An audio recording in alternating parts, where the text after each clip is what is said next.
ഇന്ന് നന്നായി കിടന്ന് ഉറങ്ങും. ആണോ? ആ, ഉറങ്ങി എണീക്കുമ്പോൾ ഞാൻ കരഞ്ഞോന്ന് പോലും ഞാൻ ഓർക്കത്തില്ല, ഉറങ്ങും. പെട്ടെന്ന് ഉറങ്ങാൻ പെട്ടെന്ന് പറ്റും. ഉറക്കം കരഞ്ഞ് കരഞ്ഞ് കരഞ്ഞ് കരഞ്ഞ് കരഞ്ഞ് കരഞ്ഞ് ഉറങ്ങിപ്പോവും. ഉറങ്ങി ഒരു 5-6 മണിക്കൂർ കഴിയുമ്പോഴായിരിക്കും ചിലപ്പോൾ എണീക്കുന്നത്. അപ്പൊ ഞാൻ ഈ ഒരു കാര്യത്തിലാണ് കരഞ്ഞതല്ലേ, പോയി വെറുതെ കരഞ്ഞു എന്ന് പറഞ്ഞിട്ട് പോയി കുളിച്ച് ഫ്രഷാവും. ഫ്രഷ് അപ്പൊ അതോടെ എല്ലാം. പിന്നെ അമ്പലത്തിൽ പോവും. വിഷമം വരുമ്പോ വിഷമം വരുമ്പോഴല്ല, ഞാൻ എപ്പോഴും അമ്പലത്തിൽ പോകാൻ ആഗ്രഹിക്കുന്ന ഒരാളാണ്. അമ്പലം, പള്ളി, എനിക്കിങ്ങനെ ഒറ്റയ്ക്ക് എല്ലായിടത്തും ഇങ്ങനെ അമ്പലങ്ങളിലും പള്ളികളിലൊക്കെ പോകാൻ ഭയങ്കരമായിട്ട് ആഗ്രഹിക്കുന്ന ഒരാളാണ് ഞാൻ. ഏത് അമ്പലം കണ്ടാലും നല്ല ശുദ്ധിയോടുകൂടിയാണെങ്കിൽ ഞാൻ പോയി തൊഴും. പള്ളിയാണെങ്കിലും ഞാൻ പോയി ഇറങ്ങി തൊഴും. എനിക്ക് എന്ത് ഭയങ്കര ഇഷ്ടമാണ്, അഡിക്റ്റാണ്. എന്നെ എത്ര പേര് വഴക്ക് പറഞ്ഞിട്ടുണ്ടെന്ന് അറിയാമോ, ഇങ്ങനെ ഈശ്വരവിശ്വാസം പാടില്ല, നല്ലതല്ല എന്ന് പറയുന്നവര് പറയട്ടെ, പക്ഷെ എനിക്ക് ഭയങ്കര വിശ്വാസമാണ്. അന്ധവിശ്വാസം ഉണ്ടോ? ഇല്ല. അന്ധവിശ്വാസം ഉണ്ടെന്ന് ചോദിച്ചു കഴിഞ്ഞാല് അന്ധവിശ്വാസമല്ല ചേച്ചി. ഇപ്പം എൻ്റെ കാര്യങ്ങള് അതേപടി ഓരോ ജ്യോത്സ്യന്മാർ അല്ലെങ്കിൽ ഓരോ വ്യക്തികൾ പറയുന്നത് കറക്റ്റുകളാണ്. പുള്ളിക്ക് എന്നെ പറ്റി ഒന്നും അറിയില്ലല്ലോ. പുള്ളിക്ക് എങ്ങനെ അറിയാം എൻ്റെ കാര്യങ്ങൾ, എൻ്റെ ഉള്ളിലുള്ള കാര്യങ്ങൾ എങ്ങനെ അറിയാൻ പറ്റുന്നു, എൻ്റെ ലൈഫിൽ നടക്കുന്ന എൻ്റെ ഫ്യൂച്ചർ കാര്യങ്ങളും പാസ്റ്റ് കാര്യങ്ങളൊക്കെ പുള്ളിക്ക് എങ്ങനെ അറിയാം? അതാണ് ഞാൻ ചോദിക്കുന്നത്. ഒരു ബന്ധമില്ലാത്ത, ഈ ഒരു ഫീൽഡുമായിട്ട് ഒരു ബന്ധവും, ഞാൻ ആർട്ടിസ്റ്റ് എന്ന് പോലും അറിയാത്ത ആളായിരിക്കും. ഇങ്ങനെ ഉണ്ടായിരുന്നില്ലേ, ഇങ്ങനെ അല്ലേ, അല്ലെങ്കിൽ ഈ കുട്ടിയുടെ ഇതിൽ ഇങ്ങനെ നടന്നിട്ടില്ലേ, ഈ കുട്ടി ഇങ്ങനെ, അങ്ങനെയൊക്കെ പറയുമ്പോൾ എനിക്കതൊക്കെ ഭയങ്കര വിശ്വാസമാണ്. അന്ന് കാണുന്നവർ വിചാരിക്കും ഇതൊക്കെ എന്താ പോവണ്ടെന്ന് പറയും, പക്ഷെ ഭയങ്കര വിശ്വാസമാണ്. പിന്നെ എനിക്ക് ദൈവത്തെ ഭയങ്കര വിശ്വാസമാണ്, ഭയങ്കര വിശ്വാസമാണ്. ഇഷ്ടദൈവം ആരാ? എനിക്ക് പത്മനാഭസ്വാമി ഇഷ്ടമാണ്. എനിക്ക് എല്ലാ ദൈവങ്ങളും ഒരുപോലെയാണ്. എന്നാലും ഞാൻ ട്രിവാൻഡ്രത്ത് എപ്പോഴും പോയി തൊഴുന്നത് പത്മനാഭസ്വാമി ക്ഷേത്രം, ശിവന്റെ ക്ഷേത്രം, അങ്ങനെ ആറ്റൂരം, അങ്ങനെ ഗണപതി, എല്ലാ ദൈവങ്ങളടുത്തും പോകും. എല്ലാ ദൈവങ്ങളും ഒന്നാണ്. നമ്മൾ എല്ലാ അമ്പലങ്ങളിലും പോയി തൊഴുമ്പോ ഒരു സന്തോഷം, സമാധാനം, അത്ര. പള്ളിയിലും പോവും. ഇഷ്ടമാണ്, എല്ലായിടത്തും പോയി ഇഷ്ടമാണ്. മുസ്ലിം പള്ളി കേട്ടത്തില്ല, വേറെ അല്ലെങ്കിൽ അവിടെ കൂടെ പോയേനെ. ഇങ്ങനത്തെ ആഗ്രഹങ്ങളായിട്ട് മുന്നോട്ട് പോയപ്പോഴൊക്കെ നമ്മളെ പിടിച്ചിരുത്താൻ വേണ്ടിയിട്ടോ അല്ലെങ്കിൽ ഒരുപാട് തിരസ്കാരങ്ങൾ, നമ്മളെ റിജക്റ്റ് ചെയ്യുക, പിന്നെ ഇല്ല, ഇതൊക്കെ എന്നെ പറ്റി അറിഞ്ഞു വെച്ചിട്ട് ചോദിക്കുന്നതാണ് ഇത്. ഇതൊക്കെ ഇവിടെ ഞാൻ പിന്നെ എന്നെ റിജക്റ്റ് ചെയ്തിട്ടുണ്ട്. അപ്പൊ അതെങ്ങനെയാണ് ഇത്രയും വളരെ സോഫ്റ്റ് ആയിട്ടുള്ള അങ്ങനത്തെ സിറ്റുവേഷൻ? ഞാൻ ചേച്ചി ഇപ്പൊ കുറച്ചെങ്കിലും ബോൾഡ് ആയത് എന്താന്ന് വെച്ചാൽ, ഇപ്പം ഈ സ്റ്റാർ മാജിക് എന്ന് പറഞ്ഞ തമാർപ്പഴ എന്ന് പറഞ്ഞ പ്രോഗ്രാം വന്നതിന് ശേഷം. അതിന് മുന്നേ എന്ന് പറഞ്ഞു കഴിഞ്ഞാലും ഞാൻ ഇതുപോലെ ഭയങ്കരമായിട്ട് കരയുന്ന ആളൊക്കെ തന്നെയാണ്. ഞാൻ എന്ന് പറഞ്ഞാൽ ഞാൻ അഭിനയിക്കുന്ന സമയത്ത് ആരാണെന്നൊന്നും ഞാൻ പറയില്ല, ഒരാള് ഈ ഇൻഡസ്ട്രിയിൽ ഞാൻ 11 വർഷമേ വന്നിട്ടുള്ളൂ. 1-2 പേര് മാത്രം മോശമായിട്ടൊക്കെ ചെറിയ രീതിയിലൊക്കെ സംസാരിച്ചിട്ടുള്ളൂ. അത് കൊടുക്കേണ്ട രീതിയിൽ ഞാൻ കൊടുത്തിട്ടുമുണ്ട്. ഒരാൾ എന്നെ കഥ എഴുതാൻ വിളിച്ചു, കൂടെ ഇരുന്ന് കഥ എഴുതുമെന്ന്. ഭയങ്കര വലിയ കാര്യമില്ല ഒരാൾക്ക് കഥ എഴുതുമ്പോൾ കൂടെ ഇരിക്കുക എന്നുള്ളത്. ആ സമയത്ത് ഞാൻ അങ്ങനെ ചിന്തിക്കുന്നുള്ളൂ. ഞാൻ പറഞ്ഞു ശരി സാർ, ഞാൻ വരാം. പക്ഷെ പുള്ളി വേറെ രീതിക്കാണ് ചിന്തിക്കുന്നത്, മനസ്സിലായി? അപ്പോൾ ലൗഡ് സ്പീക്കർ ഇട്ട് അച്ഛനമ്മയുടെ മുന്നിൽ ഇരുന്ന് സംസാരിച്ചപ്പോഴാണ് അവർ പറയുന്നത് അതാണ് ഉദ്ദേശം, നിനക്ക് അറിയാത്തതുകൊണ്ടാന്ന് പറഞ്ഞ് വിളിച്ച് വഴക്ക് കൊടുത്തു. പിന്നെ അറിയുന്നത് ആ പുള്ളി ആ ഒരു ചാനലിൻ്റെ ഹെഡായി മാറിയെന്ന്. പിന്നെ ആ ചാനലിൽ വരുന്ന സീരിയലെല്ലാം പുള്ളി എന്നെ അങ്ങ് റിജക്റ്റ് ചെയ്ത് വിടുക ചേച്ചി. പിന്നെയാണ് അറിയുന്നത് വിളിക്കുന്ന ആ കൺട്രോളർ പറയുന്നത്, സ്നേഹം കൊണ്ട് പറയുന്നത്, പിന്നെ പറയുന്നത് ഇന്ന ആളാണ് പറഞ്ഞവനെ മാറ്റിച്ചെന്ന്. ഞാനുണ്ടല്ലോ, ഞാൻ ഈ സീരിയലിൽ കയറാൻ വേണ്ടിയിട്ടൊക്കെ ഒരുപാട് നായകൻ്റെ അനിയത്തിയാണ് കൂടുതലും ചെയ്തിട്ടുള്ളത്. ആ സമയത്തൊക്കെ ഞാൻ എൻ്റെ കുറേ കോസ്റ്റ്യൂമൊക്കെ എടുത്ത്, ഡ്രസ്സൊക്കെ എടുത്ത് വെച്ച്, തുണിയെടുത്ത് സ്റ്റിച്ച് ചെയ്ത് എല്ലാം വെച്ചിട്ട് പൊട്ടിക്കെട്ടി എല്ലാം റെഡി ആയിട്ട് വയ്ക്കുമ്പോഴാണ് പറയണത് വിളിക്കുന്നില്ല ഷൂട്ടിന് വേണ്ടി. അപ്പോഴാണ് പറയുന്നത് അത് ചാനലിൽ നിന്ന് പറഞ്ഞു അനുവിന് ഹൈറ്റ് കുറവാണ്. ഹൈറ്റിൻ്റെ പ്രശ്നത്തിൽ പോയിട്ടുണ്ട് കേട്ടോ. ഹൈറ്റ് കുറവാണ്, അനുവിനെ റിജക്റ്റ് ചെയ്യണമെന്ന് പറഞ്ഞു. അങ്ങനെ കുറേ ഈ ഒരു വ്യക്തി കാരണം എൻ്റെ കുറേ വേഷങ്ങൾ പോയി. സാരമില്ല, അതിനെ കഴിഞ്ഞ് നന്നായിട്ട് വേഷങ്ങൾ ചെയ്തു. അങ്ങനെ ആ വ്യക്തി ഇടയ്ക്ക് ഞാൻ കണ്ടു, എന്നിട്ട് മിണ്ടിയില്ല. ഞാൻ ചിരിച്ച് സാറിന്ന് ഞാൻ വേറെ ഉദ്ദേശത്തിലൊന്നുമില്ല. ഞാൻ അന്ന് ഇത്രയും വർഷത്തിന് ശേഷം അദ്ദേഹത്തിനെ കണ്ടിട്ട് സാർ മിണ്ടിയിട്ടില്ല ചേച്ചി, ഇങ്ങനെ പോകുന്നു. അപ്പൊ നിനക്ക് എങ്ങനെയാ അനുവിന് അദ്ദേഹത്തിന്റെ അടുത്ത് ചിരിക്കാൻ തോന്നുന്നത്? ചേച്ചി നമ്മള് എന്തിനാ ചേച്ചി അത് നമ്മളത് കളഞ്ഞില്ല. ചിലപ്പോൾ അയാളുടെ ആ ഒരു സമയത്ത് തോന്നിയതായിരിക്കാം. നമ്മൾ കുറ്റം പറഞ്ഞിട്ട് കാര്യം നമ്മൾ മനസ്സിലാ ദേഷ്യം വെക്കണോ? നമ്മളെന്തിനാ അതവിടെ കാണിക്കുന്നത്? ഒന്നല്ലെങ്കിൽ നമുക്ക് കുറച്ച് സീനൊക്കെ എഴുതി തന്നൊരു മനുഷ്യനല്ലേ, കുറേ എപ്പിസോഡ് അദ്ദേഹം കാരണം നമ്മൾ ചോറുണ്ടില്ലേ. അതുകൊണ്ട് നമ്മൾ അദ്ദേഹത്തിൻ്റെ എന്താ ദേഷ്യം കാണിക്കുന്നത്? അതുകൊണ്ട് ഇത്രയും വർഷമായില്ലേ, അപ്പോൾ പുള്ളിക്കാരനെ കണ്ടപ്പം പുള്ളിക്കാരൻ എന്നെ മൈൻഡ് ചെയ്യാണ്ട് എനിക്കത് വിഷമമായി. വിഷമായി. ഞാൻ പറയുകയും ചെയ്തു, ഇതെന്തിനെ കണ്ടിട്ട് മൈൻഡ് ചെയ്യാത്തത്. ഞാൻ ഇപ്പൊ ആലോചിച്ചപ്പോ അയാൾ എന്താ, ഞാൻ ഇപ്പോഴും അതിനുശേഷം പിന്നെ ചിന്തിച്ചില്ല എന്തുകൊണ്ട് പുള്ളി എന്നെ കണ്ടിട്ട് മൈൻഡ് ചെയ്തില്ല.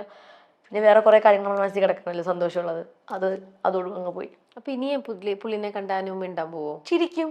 നമ്മളെന്തിനാ ചിരിക്കാതിരിക്കണം? ചിരിക്കും. സർ ഇങ്ങനെ ചിരിക്കണോ ചിരിക്കണ്ടേ എന്നുള്ളത് അദ്ദേഹത്തിന് ഇഷ്ടമാണ്. വേണമെങ്കിൽ കാണിക്കട്ടെ, നമ്മുടെ ഭാഗം നോക്കി നിന്ന പോരെ. അത്രയൊക്കെ. ഇനി അനുവിന്റെ ഇപ്പത്തെ വലിയ സ്വപ്നങ്ങൾ എന്തൊക്കെയാ? അങ്ങനെ വലിയ സ്വപ്നങ്ങളൊന്നുമില്ല. ഒരൊറ്റ സ്വപ്നമുണ്ട്, സിനിമ ചെയ്യണമെന്ന് ഭയങ്കര ആഗ്രഹമാണ്. നല്ല സിനിമ ചെയ്യണം, നല്ല ക്യാരക്ടർ ചെയ്യണം, നല്ലൊരു നടൻ്റെ കൂടെ അഭിനയിക്കണം. ചെറിയ ക്യാരക്ടറാണെങ്കിൽ കുഴപ്പമില്ല, പക്ഷെ നല്ലൊരു ആ ക്യാരക്ടർ നല്ലതായിരിക്കണം. നന്നായിട്ട് ചെയ്യാൻ പറ്റുന്ന, പെർഫോമൻസ് ചെയ്യാൻ പറ്റുന്ന ഒരു ക്യാരക്ടറാണ്. ഒറ്റ സീനാണെങ്കിലും കുഴപ്പമില്ല, ചെയ്യാൻ പറ്റണം. എന്നിട്ട് എൻ്റെ അച്ഛനും അമ്മയും ഒക്കെ കൊണ്ടിരുത്തിയിട്ട് തിയേറ്ററിലിരുന്ന് അവരെ കൂടെ ഇരുന്ന് ആ സിനിമ കാണണം. അതാണ് എൻ്റെ ഏറ്റവും വലിയ സ്വപ്നം. അപ്പൊ അനു പറഞ്ഞു പൊക്കമില്ലാതെ അനുവിന് പല അവസരങ്ങളും നഷ്ടപ്പെട്ടിട്ടുണ്ട്. ഇന്നിപ്പോ നമ്മുടെയൊക്കെ അറിയാം പൊക്കമില്ലെങ്കിലും ക്യാമറ ടെക്നിക്സ് വെച്ചിട്ടൊക്കെ ഓരോ ആംഗിളിൽ നിന്നൊക്കെ ഫോട്ടോ അങ്ങനെയൊക്കെ ഓരോന്നും ചെയ്യുന്നുണ്ടല്ലോ. പിന്നെ നല്ല ഹീൽസ് ഇടുക, ചിലരൊക്കെ ചില സീൻസിലൊക്കെ എനിക്കറിയാം പൊക്കമില്ലെങ്കിൽ പോലും സ്റ്റൂൾ ഇട്ടിട്ടാണ് ചില സീനിലൊക്കെ ചെയ്യുന്നത്. ഹൈറ്റ് ഉള്ള ഹീറോ ഉണ്ടാവും. അപ്പൊ ചിലപ്പം അവിടെയൊക്കെ എത്രയോ നേരമുണ്ട് നമ്മുടെ ഈ നായകന്മാർക്ക് പൊക്കം കുറവാണെങ്കിൽ ഇങ്ങനെ സ്റ്റൂളൊക്കെ വെച്ചിട്ട് ചില സീൻസ് ഒക്കെ എല്ലാം ചെയ്തിട്ടുണ്ട്. ഇപ്പം ഹൈറ്റിന്റെ പ്രശ്നത്തിലല്ല കാര്യം, നന്നായിട്ട് പെർഫോമൻസ് ചെയ്യാന്നുള്ളതാണ് കാര്യം. പണ്ട് ഇൻഡസ്ട്രിയിൽ വന്ന സമയത്ത് ഹൈറ്റിന്റെ പ്രശ്നത്തില് ഒരുപാട് പേര് എന്നെ കളിയാക്കിയിട്ടുണ്ട്. ഇപ്പോഴും കളിയാക്കുന്നവരുണ്ട്, ഞാൻ മൈൻഡ് ചെയ്യാറില്ല. പക്ഷെ പണ്ട് എന്നെ ഒരുപാട് പേര് കളിയാക്കിയിട്ടുണ്ട്. ഹൈറ്റ് കുറവാണ്, അതാണ്, കുള്ളത്തിയാണ്, ഗുണ്ടാണ്, അതാണ്. അപ്പോഴേ ഞാൻ കുറേ കരഞ്ഞിട്ടുണ്ട്. ഞാൻ ഏറ്റവും പോയിന്റ് ഹിൽ, നല്ല ഹിൽ ഇടുന്ന ഒക്കെ ഞാൻ പോയി എല്ലാ കടകളിലും പോയി അന്വേഷിച്ച് കണ്ടുപിടിച്ചൊക്കെയാണ് ഞാൻ നിന്ന് അഭിനയിച്ചിട്ടുള്ളത്. ഒത്തിരി പേര് എന്നെ റിജക്റ്റ് ചെയ്തിട്ടുണ്ട് ഹൈറ്റിന്റെ പേരിലൊക്കെ പറഞ്ഞ്. ഞാൻ കുറേ കരഞ്ഞിട്ടുമുണ്ട് ആ കാര്യത്തിലൊക്കെ. പക്ഷേ ഇപ്പം ഞാൻ മനസ്സിലാക്കുന്ന ഒരു കാര്യമാണ്, ഹൈറ്റോ കളറോ ഒന്നുമല്ല കാര്യം, നമ്മുടെ പെർഫോമൻസിലാണ് കാര്യം. പക്രു ചേട്ടനോ? ഇല്ല, ഞാൻ ചോദിക്കട്ടെ, ഇപ്പം ഹൈറ്റിൽ എന്താണ്? ഞാൻ ഇപ്പോഴും ചിന്തിക്കും, ഹൈറ്റിലൊക്കെ എന്തിരിക്കും? നമുക്കൊരു അസുഖം വന്നാൽ തീരാവുന്നേ ഉള്ളൂ, ഈ ഹൈറ്റും വെയിറ്റും അല്ലെങ്കിൽ കളറും സൗന്ദര്യവും എല്ലാം. അതുകൊണ്ട് ഞാൻ അതൊന്നും നോക്കാറില്ല. പിന്നെ ഞാനിപ്പോൾ എൻ്റെ ഹെൽത്ത് നോക്കുന്നുണ്ട്, എൻ്റെ സൗന്ദര്യം സൂക്ഷിച്ച് നന്നായിട്ട് കൊണ്ടുപോകുന്നു. അത് ഈ ഒരു ഫീൽഡ് ആയതുകൊണ്ട് മാത്രം, പിടിച്ചു നിൽക്കാൻ വേണ്ടി മാത്രം ഞാൻ കൊണ്ടുപോകുന്നു. അത്ര. എന്തൊക്കെയാ ചെയ്യുന്നത്? നന്നായിട്ട് 2 നേരം കുളിക്കും. കുളിക്കും. 2 നേരം ഒന്നും കുളിക്കത്തില്ല ചേച്ചി, ഉള്ള കാര്യം പറയല്ല. മുടി നമ്മൾ ഡെയിലി കുളിച്ചു കഴിഞ്ഞാൽ നമ്മളെ മുടി കൊഴിയുമെന്ന് ഞാൻ പഠിച്ചു. അതുകൊണ്ട് ഞാൻ ആഴ്ചയിൽ, എനിക്ക് എന്നും കുളിക്കാൻ ഭയങ്കര ഇഷ്ടമാണ്. എന്നാൽ ആഴ്ചയിൽ 3 ദിവസം ഞാൻ തല കഴുകുള്ളൂ. പിന്നെ ഷൂട്ടിനൊക്കെ പോയിട്ട് വരണമെങ്കിൽ ഞാൻ മസ്റ്റായിട്ട് കഴുകും. കാരണം നമ്മൾ സ്പ്രേയും നമ്മൾ അത്രയ്ക്ക് തലയിൽ കെമിക്കൽ പോകുന്നതല്ലേ. അതുകൊണ്ട് ഞാൻ അങ്ങനെ വാഷ് ചെയ്യും. രാവിലെയും വൈകിട്ടൊന്നും നോക്കാറില്ല. പിന്നെ വീട്ടിൽ നിൽക്കുന്ന, ഒരു ആഴ്ച ഫുള്ളും വീട്ടിൽ നിൽക്കുന്ന ദിവസങ്ങളാണെങ്കിൽ ആഴ്ചയിൽ 2 ദിവസം 3 ദിവസം മാത്രമേ ഞാൻ തല കഴുകൂ. നന്നായിട്ട് ഹോട്ട് ഓയിൽ ചെയ്ത് സ്പാ കൊടുത്ത്. അങ്ങനെ സ്പാ ഇന്ന് ചെയ്യുകയാണെങ്കിൽ ഞാൻ ഒരാഴ്ചത്തേക്ക് തല കഴുകത്തില്ല. നല്ല സ്മെല്ലല്ലേ ആ സ്പായുടെ മണം, എന്റെ പൊന്നെ ഭയങ്കര സ്മെല്ല്, നല്ലതാ. എനിക്കങ്ങനെ മുടി ഭയങ്കരമായിട്ട് വളർന്നായിട്ട് തോന്നിയിട്ടുണ്ട്. എന്റെ മുടി ഇട്ടില്ല. ഓ, ഇതാണ് മുടിയുടെ രഹസ്യം. അല്ല, എനിക്ക് ഡെയിലി കുളിച്ചപ്പോൾ ഉള്ള പ്രശ്നം എന്ന് വെച്ചാൽ മുടി എന്നും കൊഴിയും. പ്രത്യേകിച്ച് ഞാൻ ഈ ട്രിവാൻഡ്രത്ത് വഴയില താമസിച്ചപ്പോൾ അവിടെ വെള്ളം ഇച്ചിരി മോശമല്ലേ. അപ്പോൾ എനിക്ക് മനസ്സിലായി കിണറ്റിലെ വെള്ളവും പൈപ്പിൽ നിന്ന് പറഞ്ഞ വെള്ളത്തിലും വ്യത്യാസം എന്താണെന്ന്. അതുകൊണ്ട് ഞാനിപ്പോൾ ആഴ്ചയിൽ 3 ദിവസം തല കഴുകും, ദിവസം 2 നേരം മേല് കഴുകും. അങ്ങനെയൊക്കെ 3 നേരം കിട്ടണമെങ്കിൽ അങ്ങനെ. പിന്നെ നല്ല ഭക്ഷണങ്ങൾ കഴിക്കും, നന്നായിട്ട് വെള്ളം കുടിക്കും. 3 ലിറ്റർ വെള്ളമെങ്കിലും കുടിക്കാൻ ഞാൻ ശ്രമിക്കും. അല്ലെങ്കിൽ അമ്മ കുടിപ്പിക്കും, അമ്മ ഉണ്ടെങ്കിൽ അമ്മ കുടിപ്പിക്കും, ചേച്ചി കുടിപ്പിക്കും. ഇവർ 2 പേരാണ്. എനിക്ക് 2 അമ്മമാരാണ് കേട്ടോ, ചേച്ചിയും. ഞാൻ ഇതുവരെ ഞാൻ പറഞ്ഞിട്ടില്ല ഒരിടത്ത്. അവൾ കേൾക്കുമ്പോൾ ഭയങ്കര സന്തോഷം തോന്നും. 2 അമ്മമാരാണ്, അമ്മയും മാളും. മാളു എന്ന് പറയുമ്പോൾ എന്നെക്കാൾ 2 വയസ്സിന് മൂത്തതാണ്. അവൾ എനിക്ക് അമ്മയെ പോലെ. അവള് ശകാരിക്കുകയും ചെയ്യും, സ്നേഹിക്കുകയും ചെയ്യും. സ്നേഹിക്കാൻ അവൾക്ക് അങ്ങനെ അറിയില്ല. സ്നേഹം കാണിക്കുന്നത് എങ്ങനെ അറിയാമോ? അത് ചെയ്യ്, ഇത് ചെയ്യ്, എടി അങ്ങനെ ചെയ്യ്, ഇത് കഴിക്കുക കൊച്ച്, ഇത് ചെയ്യ്, അങ്ങനെ എന്ന് പറഞ്ഞാൽ നല്ലത് പറഞ്ഞുതരും. മനസ്സിലായില്ല? അങ്ങനെ. അല്ലാതെ മക്കളെ മോളെ ഒന്നും എന്നെ വിളിക്കാറില്ല, ഉമ്മ പോലും തരാറില്ല എൻ്റെ ചേച്ചി എനിക്ക്. ഇതുവരെ എനിക്കൊരു ഉമ്മ വന്നിട്ടില്ല. പക്ഷെ എനിക്കറിയാം അവൾക്ക് എൻ്റെ ജീവനാണെന്ന്.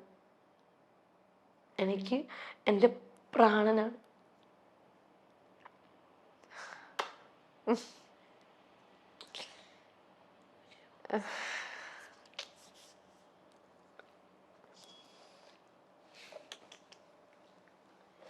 അടുത്ത ക്വസ്റ്റ്യൻ ചോദിക്കൂ.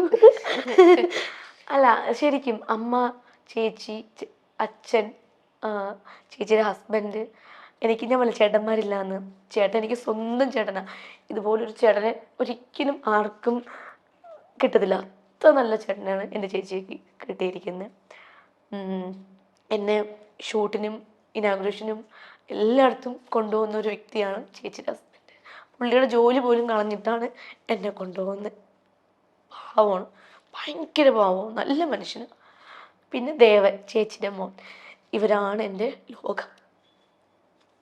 ഇവർക്ക് വേണ്ടിയാണ് ഞാൻ അനുക്കുട്ടി. ഇല്ല ഇല്ല ഇല്ല, ഇതിപ്പോ ശരിയാവും, ഇപ്പൊ ശരിയാവും, ഇപ്പൊ ശരിയാവും, ഇപ്പൊ ശരിയാവും. അനുക്കുട്ടി, Okay ആയി, ഞാൻ കുറെ okay ആയി. കരയുകയാണ്. Okay ആയി. ഞാൻ ഇങ്ങനെയാണ്. എന്തൊരു നല്ല കുട്ടിയത്, Okay, ഞാൻ okay എന്തൊരു നല്ല മനസ്സാത്. okay ആയി.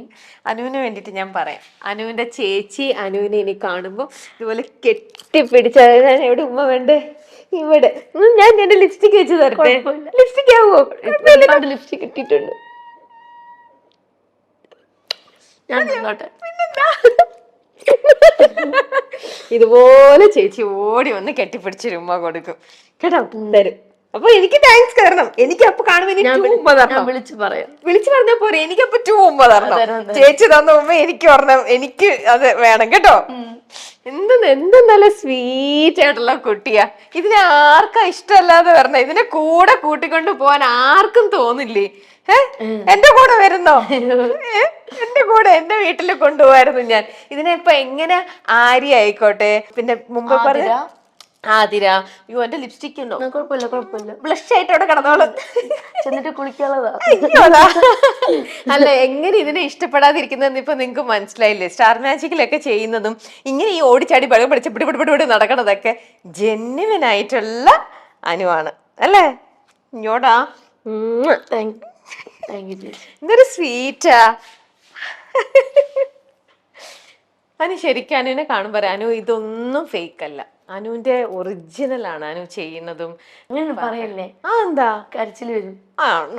പോട്ടെടാ, നീ ഒറിജിനലാ. സംസാരിക്കാം, നമുക്ക് വേറെ സംസാരിക്കാം. അനുവിനെ ഇപ്പൊ ബിഗ് ബോസിൽ നിന്ന് വിളിച്ച് ഞാൻ പോവും. ബിഗ് ബോസ് വിളിച്ചു കഴിഞ്ഞാൽ പറ്റുമോ അനുവിന്? നമുക്ക് പറ്റാത്ത എന്താ ഉള്ളേ? അങ്ങനെയല്ല, ഇത്രയും തൊട്ടാവാടിയാണ്. അത് ഇപ്പൊ പറഞ്ഞിട്ട് കാര്യമില്ലല്ലോ. ഇപ്പൊ ബിഗ് ബോസിൽ പോയി കഴിഞ്ഞു കഴിഞ്ഞാല് അവിടെ ഇപ്പം നമ്മളായിട്ട് നിക്കുക എന്നുള്ളതാണ് ഏറ്റവും. അഭിനയിച്ച് നിൽക്കുക, എത്ര അഭിനയിച്ച് നിന്നാലും നമ്മൾ തനി സ്വഭാവം അറിയാൻ പറ്റും. അതുകൊണ്ട് അഭിനയിച്ച് നിന്നിട്ട് ഒരു കാര്യമില്ല. അവിടെ ചെന്ന് കഴിഞ്ഞാൽ ദേഷ്യപ്പെടേണ്ട അടുത്ത് ദേഷ്യപ്പെടും, കരയേണ്ട അടുത്ത് കരയും, നമ്മൾ സംസാരിക്കേണ്ട സംസാരിക്കും, അത്രേ ഉള്ളൂ. ചിരിക്കേണ്ട അടുത്ത് ചിരിക്കും, കൊഞ്ചിക്കേണ്ട അടുത്ത് കൊഞ്ചിക്കും, അത്രയൊക്കെ ഉള്ളൂ.